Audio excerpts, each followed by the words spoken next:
et au parcours de nos parents et tout ce qu'ils ont fait pour nous permettre de vivre ce qu'on vit là. Donc, évidemment, ça m'émeut. Ouais, d'accord. Youssou ou Garou? Ah, Youssou. D'accord. Comment? Ou D8? Ah, TFM, je ne veux pas les noms. Elle le dit ici, hein? Elle le dit ici. Alors, on va parler d'abord de votre carrière de chef d'entreprise. Plusieurs marques nées grâce à toi, entre autres Dacia, je pense.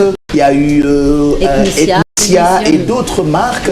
Comment il est cet amour en la mode et beauté?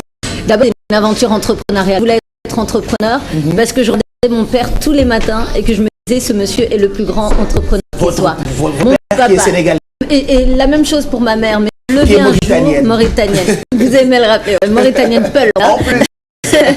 Mais chaque matin, je voyais mon père se lever pour faire en sorte que ses enfants aient un avenir meilleur. Oui. Chaque matin, je lui dis, c'est ça un entrepreneur.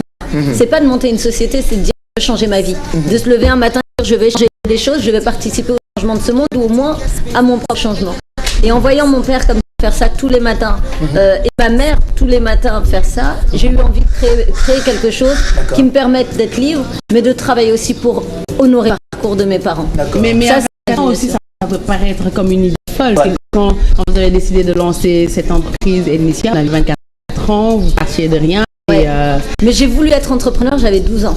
J'étais Déjà. encore plus jeune que ça. D'accord. Parce qu'encore une fois, le jour où mon père m'a témoigné son parcours, et je parle beaucoup de mon papa et de ma mère, mais comme tous les enfants qui vivent là-bas, ils ont conscience du parcours accompli par nos parents, qui est beaucoup plus impressionnant et beaucoup plus fou que ce que nous, on a pu faire. Nous, on nous a un petit peu servi un peu avec pas mal de choses déjà dessus, et il fallait en faire quelque chose. Là, bon, eux, ils sont partis de rien pour arriver à nous offrir ça, et ça, c'est formidable. Donc, à 24 ans ou à 13 ans ou à 16 ans, peu importe, je pense que quand on a fait l'école de la vie et qu'on a conscience de tout ça, on se lève et on dit je veux monter un business. C'est pas une question d'âge, on peut être un jeune entrepreneur à 50 ans parce que c'est la première fois qu'on va dire je change ma vie, je fais ma boîte.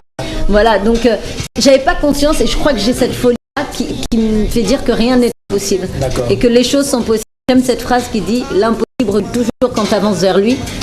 C'est vrai en réalité. La société nous dit c'est pas possible pour toi, ça c'est pas possible. accès à ça. Ouais, tu peux pas accéder à ça. La réalité c'est que tu peux accéder à ce que tu veux. Tout est possible, comme on dit ici. Exactement. Voilà. Même que tu viennes faire une émission avec moi après. Ah non, lui on